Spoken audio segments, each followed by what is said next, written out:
বুৰে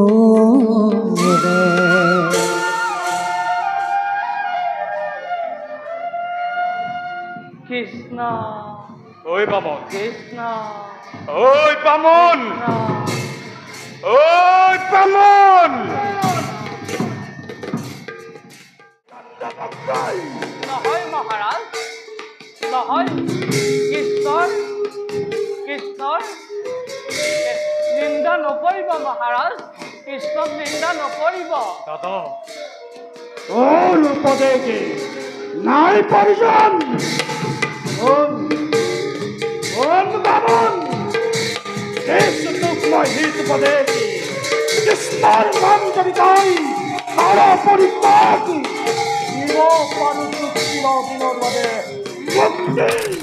কৃষ্ণ ঐ বামন কৃষ্ণ ঐ বামন ঐ বামন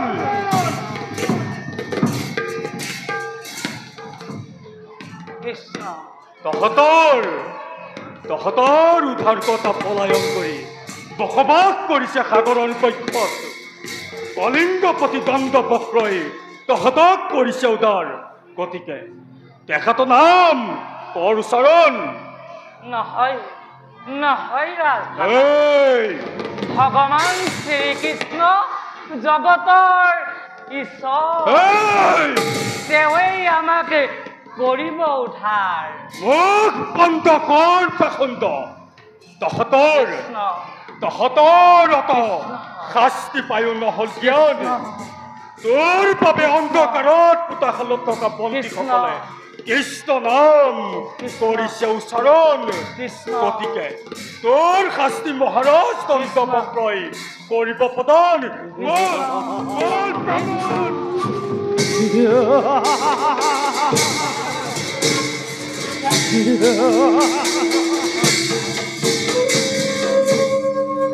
ধন্য ধন্য উপযুক্ত মিত্ৰ তুমি শালবৰাজ ইন্দ্ৰৰ সৈতে ৩৩ কোটি দেৱতাক স্বৰ্গৰ পৰা কৰিলে বহিষ্কাৰ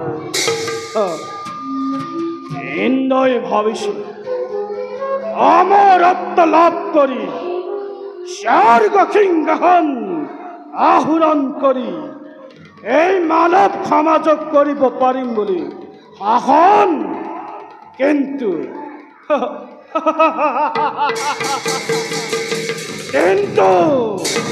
তাৰ হল বিপৰীত প্ৰণাম দাদা হয় বন্দী খালত প্ৰেৰণ নকৰি আনিছা কিয় দাদা ই এটা সামান্য বামন অন্ধকাৰ পোতাশালতে আছিল ইয়াৰ বাসস্থান কিন্তু দাদা ইয়াৰ বিচাৰৰ বাবে তোমাৰ ওচৰত মই কৰিছো উপস্থিত দাদা ই ৰাজ আজ্ঞা উলংঘ কৰি কৃষ্ণ নামে কৰে কীৰ্তন সিমানে নহয় অন্ধকাৰ পোতাশালত থকা বন্দীসকলে ইয়াৰ নেতৃত্বত কৃষ্ণ নাম কৰে উচ্চাৰণ ব্ৰাহ্মণ অত অহংকাৰ মোৰ আজ্ঞা উলংঘ কৰি কৃষ্ণ নাম উচ্চাৰণ হয় দাদা মহাৰাজ কৃষ্ণৰ নাম যদি নকৰো উচ্চাৰণ ব্যৰ্থ হ'ব মোৰ জীৱন ধাৰণ কৃষ্ণৰ নাম মোৰ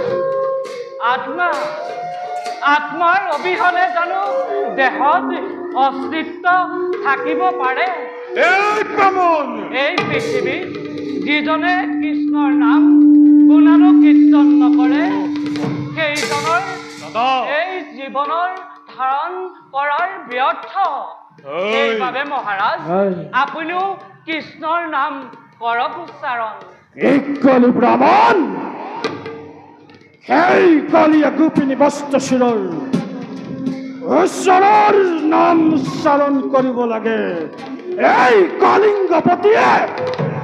নহয় মহাৰাজ, কৃষ্ণক নিন্দা কৰি মহাপাপত লিপ্ত নহব। তেওঁ নিৰাকাৰ, এই, নিৰঞ্জন, কৌটি কৌটি ব্ৰহ্মাণ্ডৰ অধিকাৰী তেওঁ। এই ব্ৰাহ্মণ, সেইবাবে মহাৰাজ আপুনি কৃষ্ণৰ নাম লগ কৰক। ব্ৰাহ্মণ, শ্ৰীকৃষ্ণই স্বয়ম্বৰস্থলীৰ পৰা পৰৰ কন্যাক কৰিলে হৰণ। শ্ৰীকৃষ্ণই ৰাজ্য লোভতে নিজ মাতুলক কৰিছিল হত্যা, আৰু সেই কৃষ্ণৰ শৰণ ল'ব লাগে এই গন্ধৰ্বই। নহয় মহাৰাজ, নহয়। কৃষ্ণৰ নিন্দা নকৰিব মহাৰাজ, কৃষ্ণক নিন্দা নকৰিব। দাদা, তোৰ উপদেশে নাই প্ৰয়োজন। বামন, তোক মই হিত উপদেশে কৃষ্ণৰ নাম যদি তই কৰ পৰিত্যাগ দিব পাৰো তোক চিৰদিনৰ বাবে মুক্তি। দাদা, কৃষ্ণ এই ব্ৰাহ্মণক কোনো সুযোগ দিয়াৰ প্ৰয়োজন নাই। এই ব্ৰাহ্মণে কেতিয়াও কৃষ্ণ নাম নকৰে পৰিহাৰ। ইয়াক উচিত শাস্তি কৰক প্ৰধান দাদা। কৃষ্ণ কৃষ্ণ শুনক মহাৰাজ, কৰ্ণ স্থিৰ আকাশে বতাহে কেৱল কৃষ্ণৰ নাম গৰ্জি উঠিছে।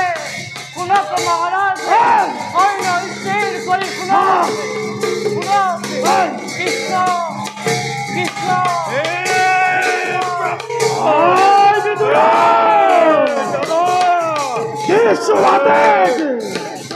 এই মুহূৰ্ততে সুন্দৰ জিভা কৃষ্ণ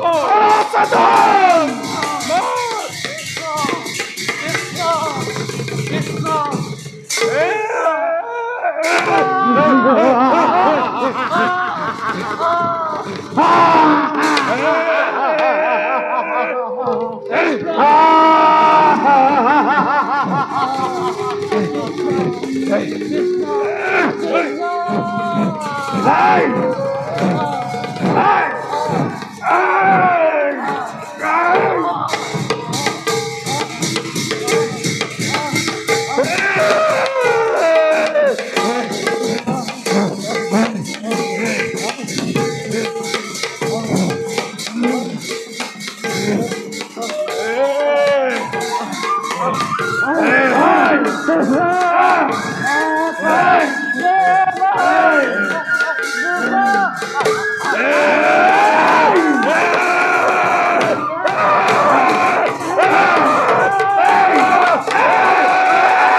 জগতে কৃষ্ণৰ নাম উচ্চাৰণ কৰিলে ইমান ভয়ংকৰ দুৰ্যোগ আহিব পাৰে জীৱনলৈ।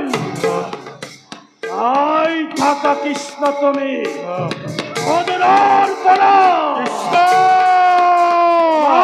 ভক্তৰ ওপৰত অত্যাচাৰ অনাচাৰে ঘূৰত জীৱনত